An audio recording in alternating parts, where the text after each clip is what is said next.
Welcome to Nutrition Your Way, the podcast that empowers you to navigate menopause with confidence through simple, sustainable changes in your diet and lifestyle.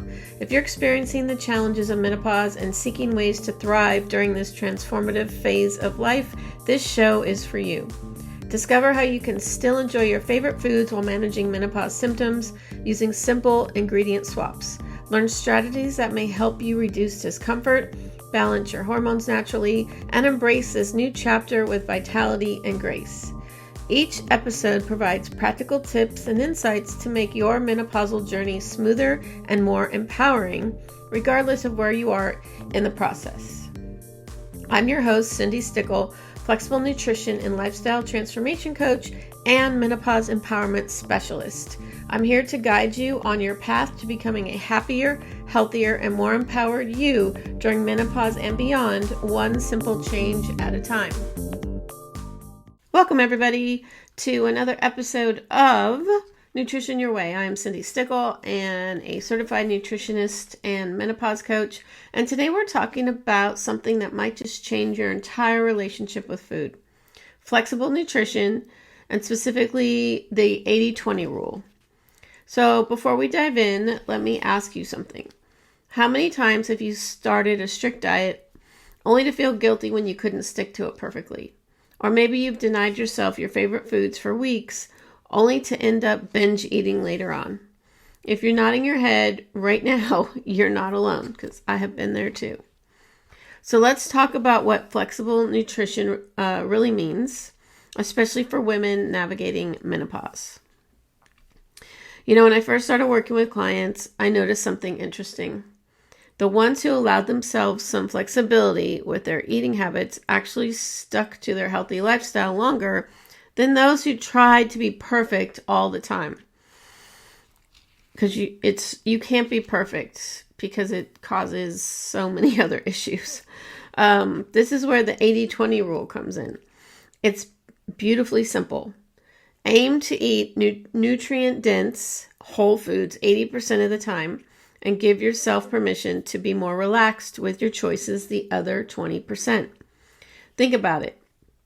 In a week of 21 meals, that means about 17 meals are focused on nutrition and 4 meals where you can be more flexible. So now I want to be clear about something. This isn't a license to binge eat or completely throw nutrition out the window for those 4 meals.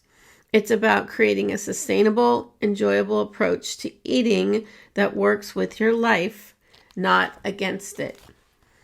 Let me share a real example from one of my clients. She used to beat herself up if she ate a piece of birthday cake at her grandson's party. Now, with the 80-20 rule, she enjoys those special moments without guilt, knowing that her other meals are packed with the nutrients her body needs during menopause. So let's break down what that 80% looks like. We're talking about lean proteins that support muscle maintenance during menopause, because we lose muscle mass throughout all of our years of menopause. So that's like half of our life. Plenty of colorful vegetables for antioxidants and fiber, because you need those vitamins and minerals. Healthy fats for hormonal balance, and the healthy fats help absorb the vitamins and minerals that are fat soluble. And complex carbohydrates for sustained energy. And that 20%, that might be enjoying a glass of wine with friends, having dessert at a restaurant, or saying yes to pancakes at Sunday brunch with your family. The key is being present and truly savoring those moments.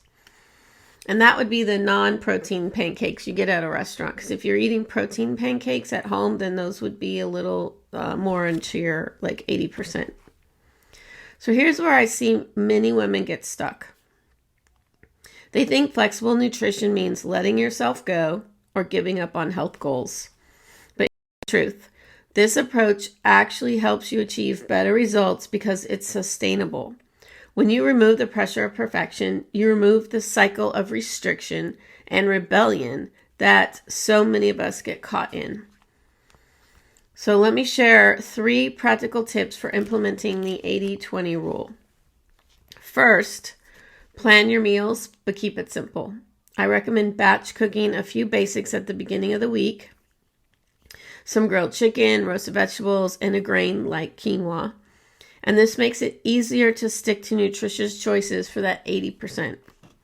I'm always doing my meal prepping on Sundays, and I cook enough stuff for like most of the week. Second, listen to your body's hunger and fullness cues. This is especially important during menopause when our metabolism and appetite can change.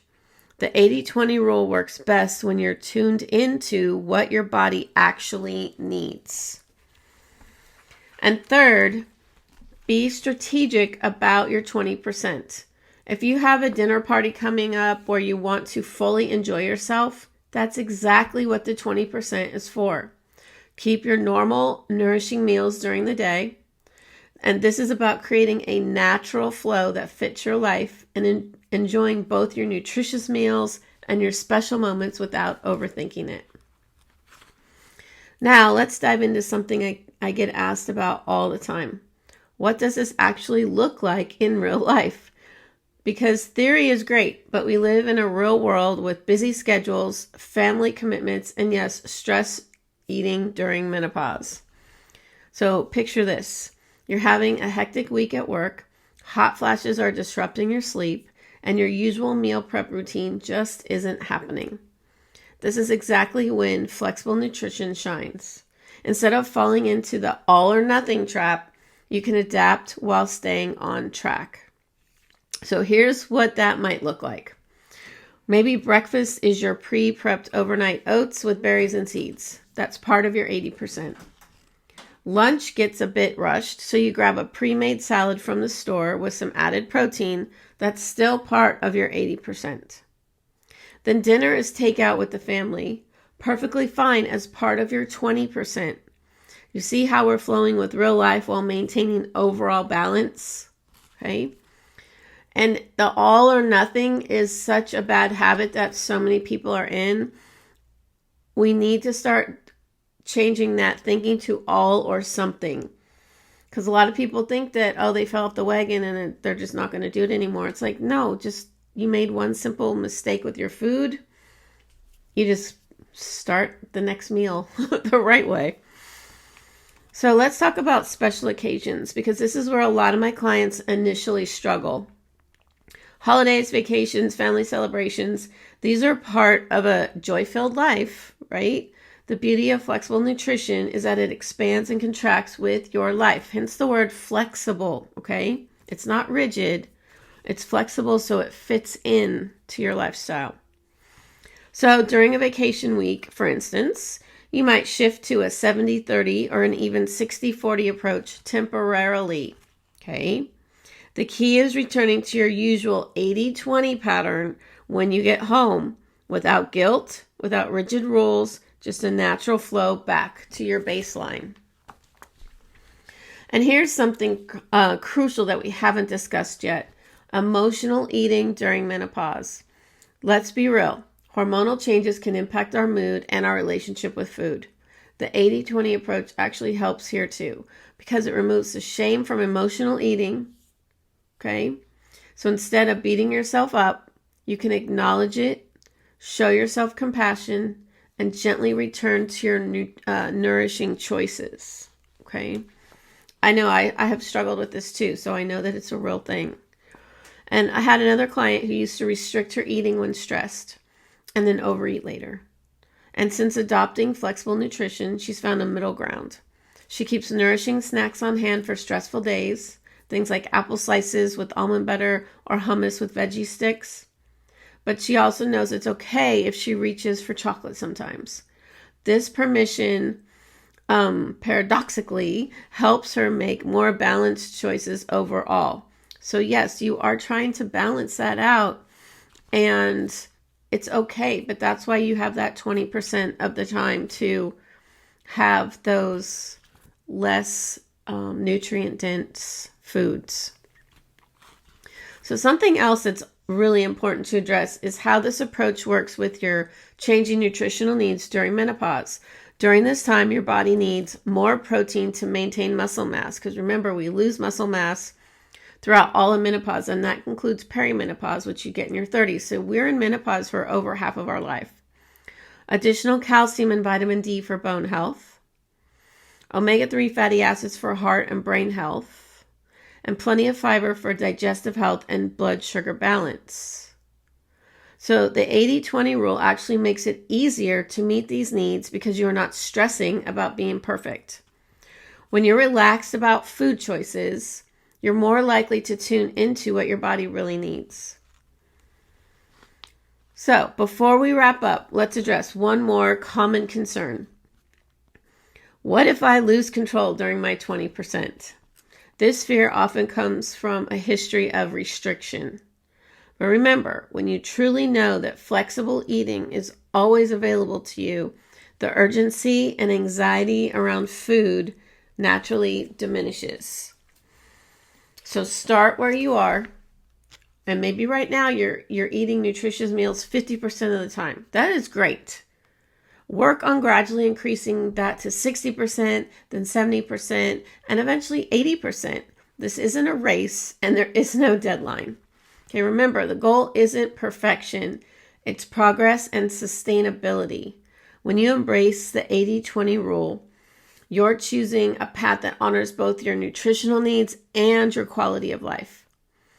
And this is what I teach all my clients. I am a flexible nutrition coach, okay, with 4 nutritionist certifications and a certification in menopause. So if you'd really like to learn more about implementing this approach, especially during menopause, make sure that you're following my podcast and check out my website at cindystickle.com for more, some other freebies. And also, if you want to schedule, a 30-minute chat just so we can see if we're a fit for each other, and you can learn more about my flexible nutrition approach. Okay? So until next time, remember, health isn't about perfect choices. It's about consistent, sustainable ones. Thank you for listening, and I'll be in your headphones next week. Thank you for tuning in to Nutrition Your Way. I hope today's episode has brought you one step closer to embracing your menopausal journey with confidence and vitality. Remember, simple changes can lead to significant improvements in how you experience this transformative phase of life, and I'm here to support you every step of the way. If you found value in this episode, please subscribe to the podcast so you never miss out on empowering tips and strategies for thriving during menopause. You can also connect with me on Instagram at Flexible Macronutrition, or visit my website, cindystickle.com, for more resources and personalized guidance on your menopause and nutrition journey. Until next time, keep making those small, sustainable changes and know that a healthier, more vibrant you is within reach, no matter where you are in your menopause experience.